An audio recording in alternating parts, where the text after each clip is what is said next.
Hello students, मैं कृष्णपाल सिंह, सहायक आचार्य भूगोल। आज आपके सामने उपस्थित हूँ एक नए वीडियो के साथ। और आज हम इस वीडियो में बात करने वाले हैं तापमान के वितरण को प्रभावित करने वाले कारकों की।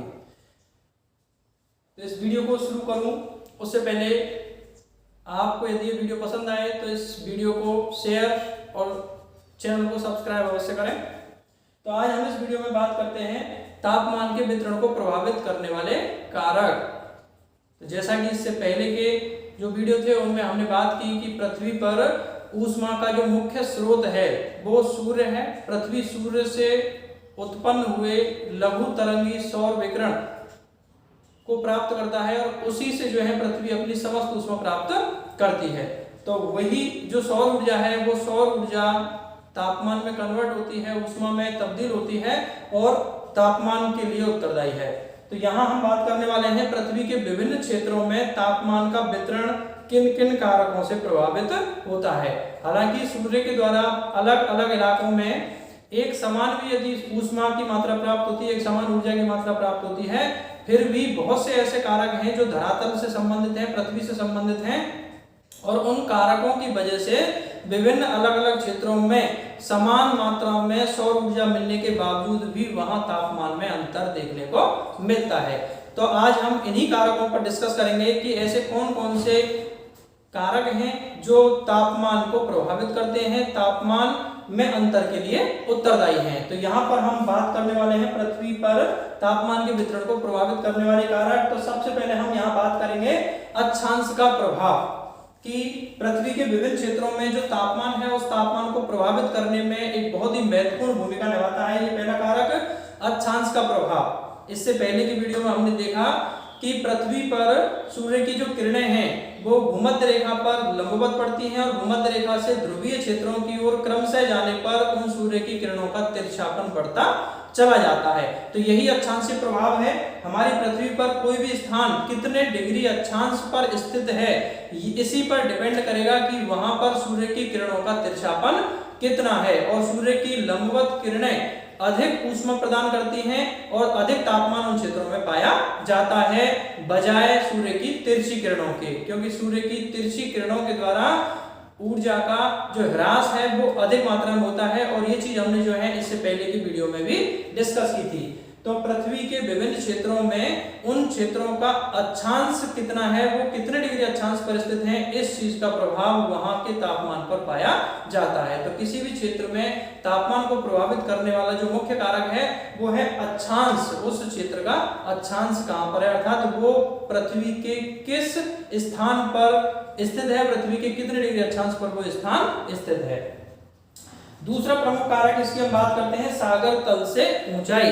तो विभिन्न क्षेत्रों की जो धरातलीय स्थिति है, चूंकि हमें पता है कि हमारी पृथ्वी पर उच्चावच पाए जाते हैं और विभिन्न क्षेत्रों की सागर तल से ऊंचाई में भिन्नता पाई जाती है। और सागर तल से ऊंचाई अलग अलग होने की वजह से ही विभिन्न क्षेत्रों में तापमान में भी भिन्नता पाई जाती है।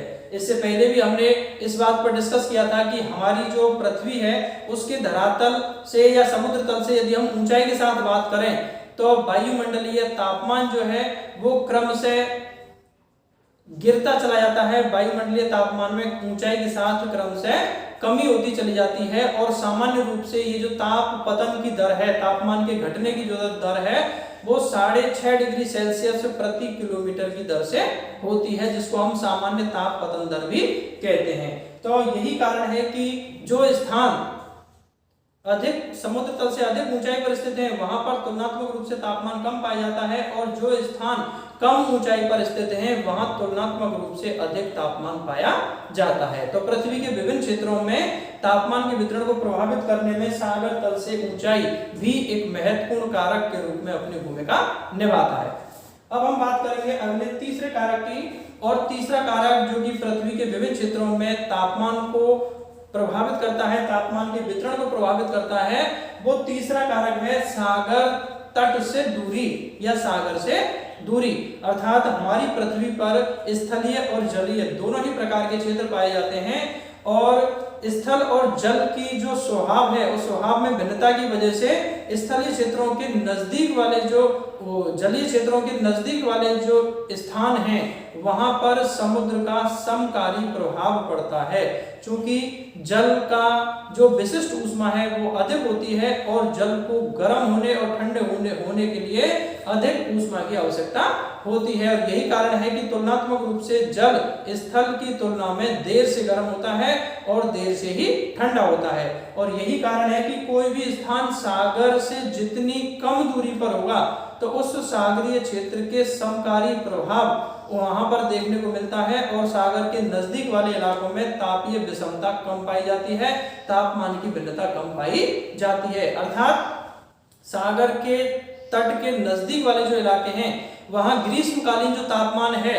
वो सामान्य से कम होगा और शीतकालीन तापमान जो है वो सामान्य से थोड़ा अधिक होगा। अर्थात ग्रीष्म और शीत ऋतु के तापमान में समुद्र के तटीय क्षेत्रों में उतना अंतर नहीं पाया जाता जितना कि स्थल के आंतरिक भागों में पाया जाता है।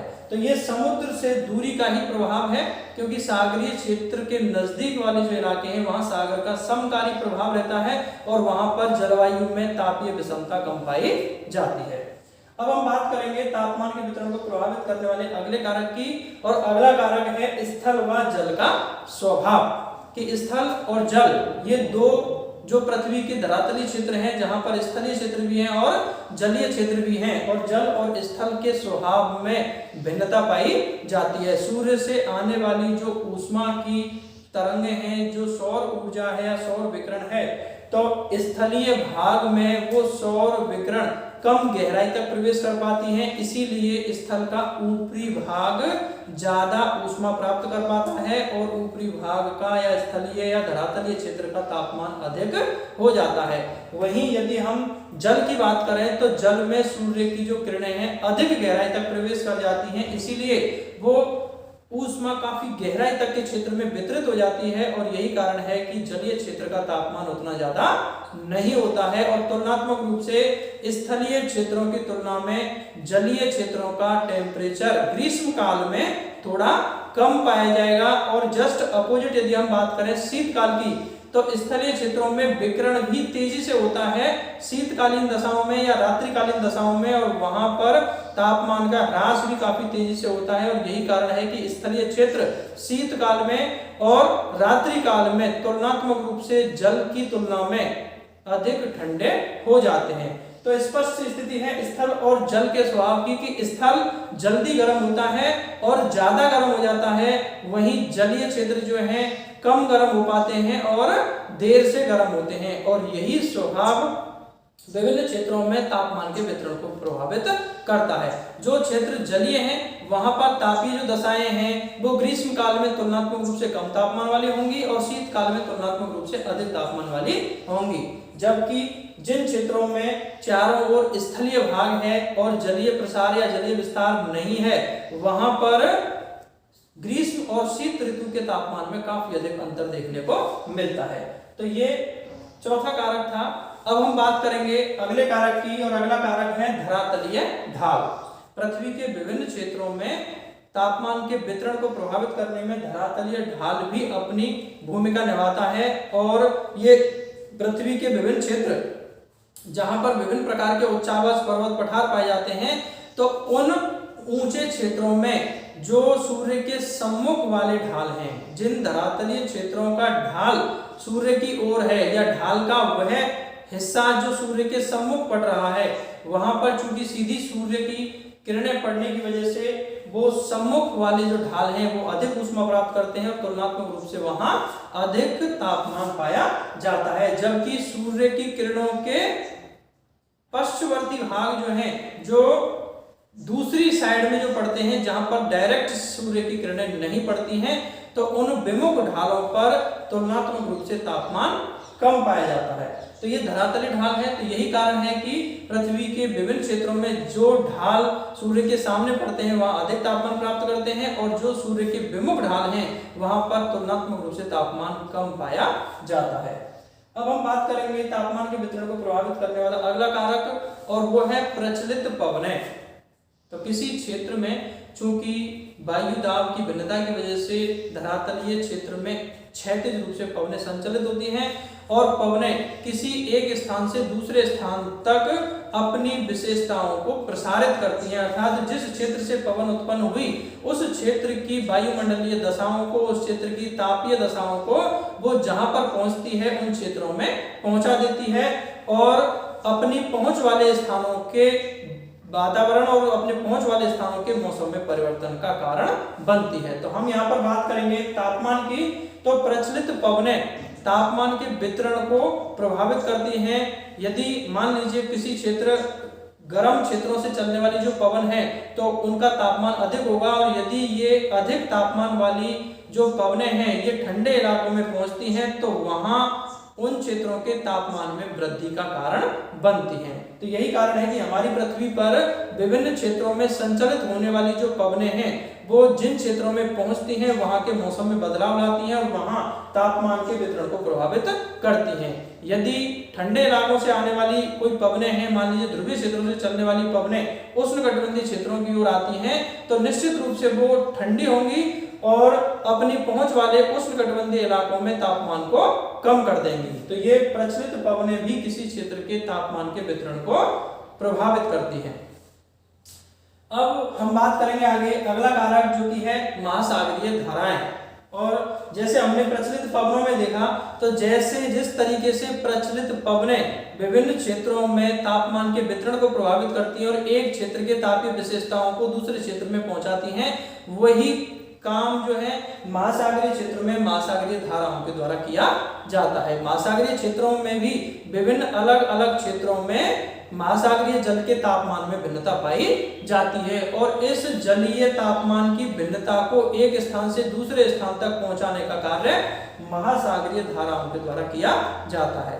हम महासागरीय धाराएं भूमध्य रेखीय क्षेत्रों से ध्रुवीय क्षेत्रों की ओर भी महासागरीय धाराएं चलती हैं और बहुत सी महासागरीय धाराएं ध्रुवीय क्षेत्रों से भूमध्य रेखीय क्षेत्रों की ओर भी चलती हैं, अर्थात महासागरीय धाराएं गर्म स्थानों से ठंडे स्थानों की ओर और ठंडे स्थानों से गर्म स्थानों की ओर दोनों ही स्थितियों में महासागरीय धाराएं चलती हैं और उसी आधार पर इनकी तापीय दशाओं के आधार पर महासागरीय धाराओं को ठंडी व गर्म महासागरीय धाराओं में वर्गीकृत किया जाता है। तो महासागरीय धाराएं कोई यदि गर्म महासागरीय धारा है, गर्म जल को लेकर के वो अपने साथ चल रही है और गर्म महासागरीय धारा ठंडे इलाकों में जाएगी तो वहां तटीय क्षेत्रों के तापमान को निश्चित तौर पर कम कर देगी। और इसके ठीक विपरीत यदि हम बात करें तो किन्हीं ठंडे क्षेत्रों से आने वाली महासागरीय धाराएं यदि उष्णकटिबंधीय क्षेत्रों में आती हैं तो उष्णकटिबंधीय क्षेत्रों के तटीय इलाकों में तापमान को कम कर देती हैं। तो इस प्रकार से हमारी पृथ्वी पर विभिन्न क्षेत्रों में तापमान के वितरण को प्रभावित करने में महासागरीय धाराएं भी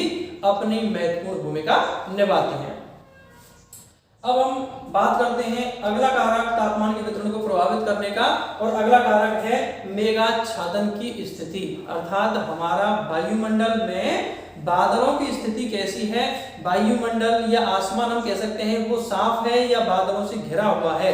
ये दशाएं भी, मेघाच्छादन की जो दशाएं हैं वो भी तापमान को प्रभावित करती हैं। ये हम जानते हैं कि सूर्य की किरणों को धरातल तक पहुंचने से पहले वायुमंडल की मोटी परत से होकर के गुजरना पड़ता है और वायुमंडल में जो जलवाष्प है वो जलवाष्प की वजह से वायुमंडल में बादलों का निर्माण होता है। और यदि वायुमंडल में बादलों की मात्रा अधिक है, आसमान जो है मेघाच्छादित है, वायुमंडल में बादलों की भरमार है, तो ऐसी कंडीशन में जो सूर्य से आने वाला विकिरण है वो बादलों के द्वारा रोक लिया जाएगा और सूर्य की समस्त जो विकिरण ऊर्जा है वो धरातल तक नहीं पहुंच पाएगी। और यही कारण है कि दिन के समय यदि वायुमंडल में बादल आच्छादित हैं, मेघाच्छादन की स्थिति है, तो तुलनात्मक रूप से कम तापमान दिन में देखने को मिलता है। और यदि हम रात की बात करें, जबकि पार्थिव विकिरण का ह्रास होता है और पृथ्वी से लौटता हुआ विकिरण वायुमंडल के द्वारा अंतरिक्ष में लुप्त किया जाता है,